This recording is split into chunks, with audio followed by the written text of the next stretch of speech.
Greetings, everyone, and welcome to January the 19th, 2023, third decade of the 21st century. Once again, sorry to bore anybody who's frequented this channel before. If you're new to the channel, I always open up with that statement to sort of highlight the fact that it is indeed the third decade of the 21st century. And I always do that because of somebody being my age. I remember being in elementary school and even junior high, and where scholars and people of intellect had predicted we would be as a society, whether it was flying cars, what have you. And then I always like to use that as a compare and contrast to where we're at now as a society, and what sort of things are we talking about? What sort of things are popular in the zeitgeist? What is trending? I try to split the difference on my channel between nerdy, geekier stuff and some socio-political stuff. At the end of the day, all I'm trying to do is create conversation. I do have one loyal viewer who does take the time to respond to my channel, and if you take the time to write a comment, I will read your comment, I will react, and I will respond. So, without further ado, I'm going to read, react, and respond to one Stace Catalan, who was responding to my read, react, and respond video from the 17th, where the root of the conversation was talking about a generation of young individuals, to include young adults, who are demonstrating a level of conduct that I don't know if we had in common with them at that age. And I'm just being honest, I don't know if, as is atypical with somebody of my age now compared to people of that same age when I was younger, am I demonstrating the same characteristics? And one of the things I've noticed was the lack of stick-to-itiveness, the lack of ambition, wanting everybody to hold their hand. And I mean, I'm paraphrasing that down tremendously. So Stace responded, and I responded back, and then she responded. I think that makes sense. Okay. So, I understand about the age of children I could have had. I was getting my eyes checked late last year because I had started noticing I was having to stretch out my arm to read certain things, even my cell phone. Welcome to my world, Stace. I had 2015 vision for as long as I can remember, and then sometime around 45, as far as I think it was like 44, 45, I was having trouble with the ability to read. Like, certain font was all of a sudden blurry. I could make out almost everything with the exception of like B's, E's, 3's, 8's, where when they're blurred they can look very similar, but I digress. As I was waiting for the doctor, I realized that I was 1 year older than the age my mother was when I got married.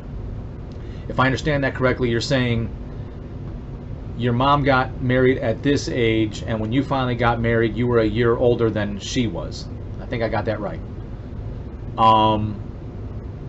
I agree that there are some parents that can take off some of their responsibilities for their children by having them diagnosed with something. Yeah, in my response video, I was mentioning that it's just my belief, my observation, that there's a whole group of parents that think it's cool or think it's niche to have their kids diagnosed, and if their kids diagnosed, then it can absolve them of some form of parenting responsibility. It's just a theory, it's not proven. I had a parent that was on the other end of that. I have suffered through depression since as long as I remember, but my mother wouldn't take me to seek any therapy because she thought that that would show that she failed as a mother. In Texas, we have an ARD program to assess and research development in children. I believe that New Mexico had something similar because I had a speech impediment growing up, and during my lunchtime for certain days, I would see a speech therapist and work with them on my pronunciations. I try to study people and behavioral patterns since I would like to eventually be able to write full time. I have my job to pay the bills, same thing, and just this week got my first book live for Kindle. Still working on formatting for paperback. Well, congratulations, Stace. I'm an old-fashioned guy. I still love paper. I love having it in my hands. Kindle, that sounds like Amazon. If it's, I'll have to look into that.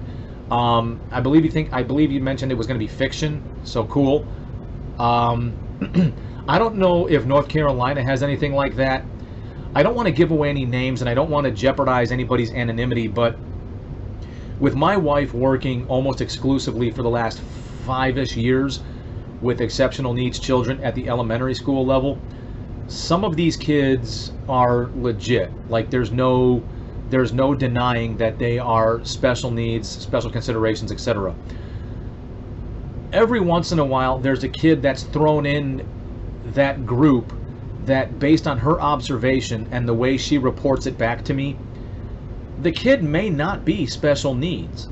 The kid may have behavioral issues where they can't sit still or they can't listen, they have no patience, and I often wonder if that's because of a mental condition or if it's a result of a lack of discipline, where some individuals, without having a full-blown diagnosis, because I believe that my personal belief is people who become certified doctors, whatever, in mental health, I think oftentimes, they also have to justify their existence through diagnosis, through publication, etc. So if they could, they would diagnose everybody with something. Nobody would be 100% healthy, emotionally speaking.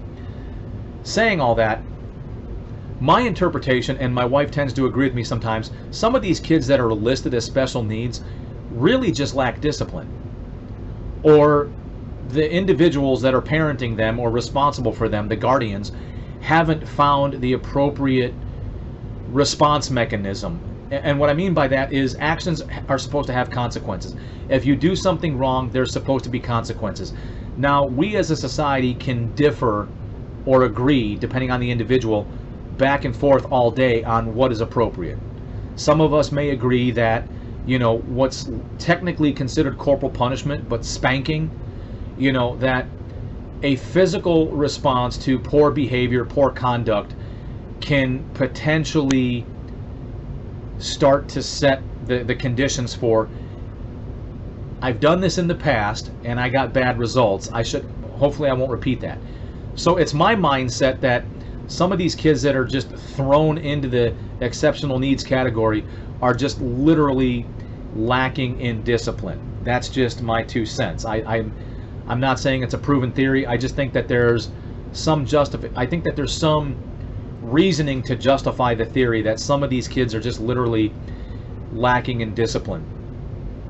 Beyond that, doesn't seem to be much more to respond to other than something I've said in the past, and unfortunately I have a habit of being repetitive. I feel like our generation, if not benefited in some degree to advancements in society, to accepting certain conditions, recognizing certain conditions, and treating certain conditions, I feel as though my generation also opened the door to the plausibility of accepting more with a greater sense of normalcy, where I think before, when I was growing up, people with certain conditions had to go to specialized facilities and were not allowed in normalized facilities, where now I think the children that are in elementary, junior high, middle school, and high school, when I was growing up, did not have a place. And I think to some degree that's good. From some of the feedback I get, some of these kids are so when you put like 5 kids in a classroom, one kid could be extremely special, one kid could be capable of learning, and another kid could be behaviorally dysfunctional.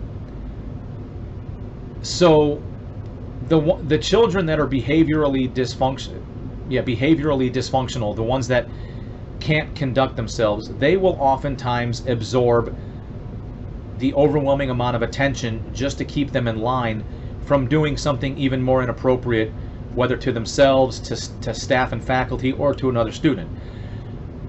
That unfortunately puts the students who can learn with legitimate special needs at risk.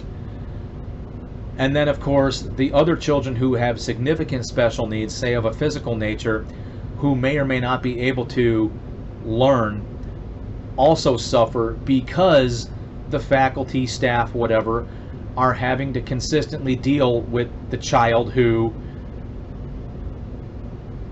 behaviorally speaking, is a massive disruption. So maybe all things can be equal at once. Maybe having special facilities where they may be able to segregate at a greater level kids who have the capacity to learn, kids who have some capacity to learn but have greater physical needs, and kids that, for all intents and purposes, have some sort of a disorder where their behavior and their conduct always need to be guarded for. I understand the inclination for inclusion. I understand the need to want to normalize some of this and include them in regular schools. Some of the feedback I get is that due to the children with behavioral issues, everybody suffers because the children with behavioral issues require the overwhelming majority of attention, and it's nothing more than babysitting, and all the intentions in the world cannot compensate for having to protect a poorly behaved child from themselves, from the faculty, from the other children. And that's been pretty consistent feedback from what I get. And unfortunately, having been the parent of a special needs child, my child was more physical special than mentally. As a result of the physical, some things happened to his cognition, so he was also not just physically special, but mentally special as well. My son had the capacity to learn. He was just a couple years behind. So when he passed away at the age of 7.5, he was probably somewhere between preschool and kindergarten. Due to some of the damage that was done to his brain that he was not born with, it also affected some of his physical coordination as well. So he was a little bit behind physically, where he may have benefited from a typewriter. We'll never know if he would have overcome that, because that would have required him to continue to grow, live, mature, and potentially advance. So I say it with a great sense of sympathy, apathy, empathy, because I was at one point a special needs father. And at no point am I trying to denigrate anybody. At no point am I trying to put anybody down.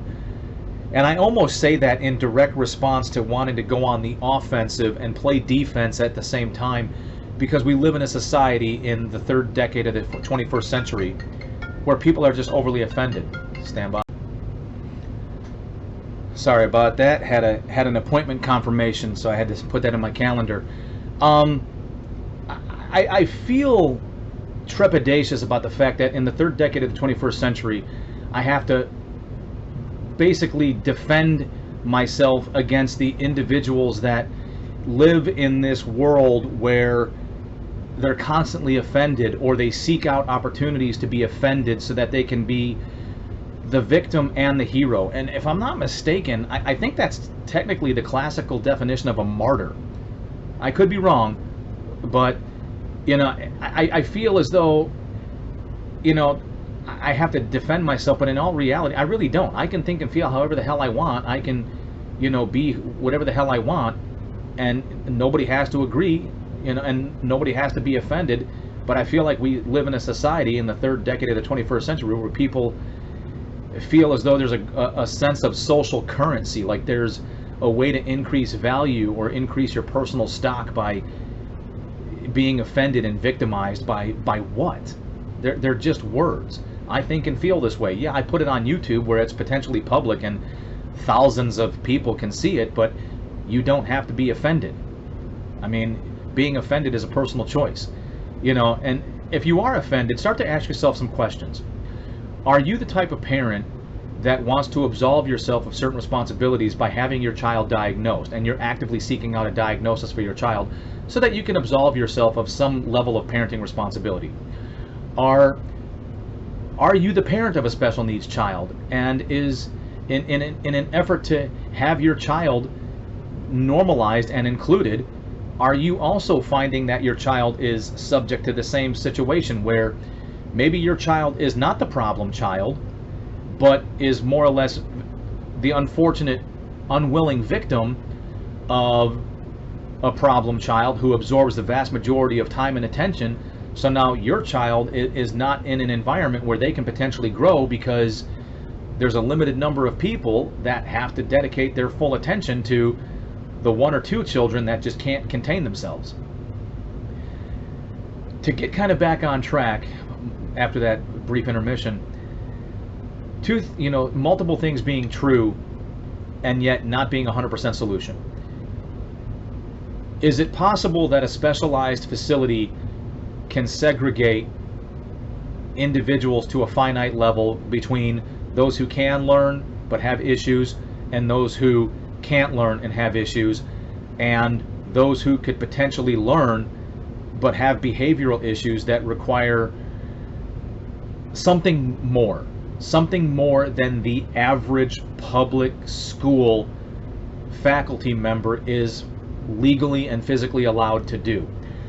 I'm not necessarily suggesting full-on ass whoopings, although from what I hear, some of these kids could severely benefit from literally an ounce of pain. A little ass whooping, being considered an ounce of prevention producing a pound of cure. Some of the stories I hear, some of these kids just need their asses whooped. Like, oh my God, make it stop. Nothing that's gonna send a kid to the hospital, but just, like a spanking. But like just a good old-fashioned, holy crap, scream at the top of your lungs spanking that you'll never forget. Nobody is required to agree with me, but from some of the feedback I get, some of these kids would potentially understand negative consequences for negative actions and potentially think through their actions before pursuing it, knowing that there could be consequences. It's just my 2 cents. Nobody is required to agree. Nobody is required to see eye to eye with me. And quite frankly, if you agree or disagree, I would like to hear from you. And I would like to hear why. I'm not going to demonize you. I'm not going to put you down. I don't promise to agree. As long as you understand, by communicating with me, don't try to convert me. Don't make your communication a form of conversion. And don't come at me with this attitude like, how could you? Why can't you? What don't you understand? I'm me. You're you. Accept it. I think and feel this way. You can think and feel that way. All right, and that's going to be a subject for another. I've done that video as well, and it just blows my mind. But I'm going to try to close this out at 20 minutes. So here's the deal. Those are my thoughts and opinions on the subject. I don't care if you subscribe. I don't care if you like or dislike. I don't care if you hit the notification bell. I'm really only interested in pursuing conversation and opening up dialogue between people, whether we agree or disagree, because I'm not a big fan of this investment in division, not diversity, this investment in division, dividing us into camps, and where your thoughts and opinions have to become your identity and how you deal with people and how you classify others and whatnot. So I'm just interested in the conversation. And if you do, I greatly appreciate it. And I promise that I will read, react, and respond to your comments. And if you do that, you're awesome. Till next time, everybody.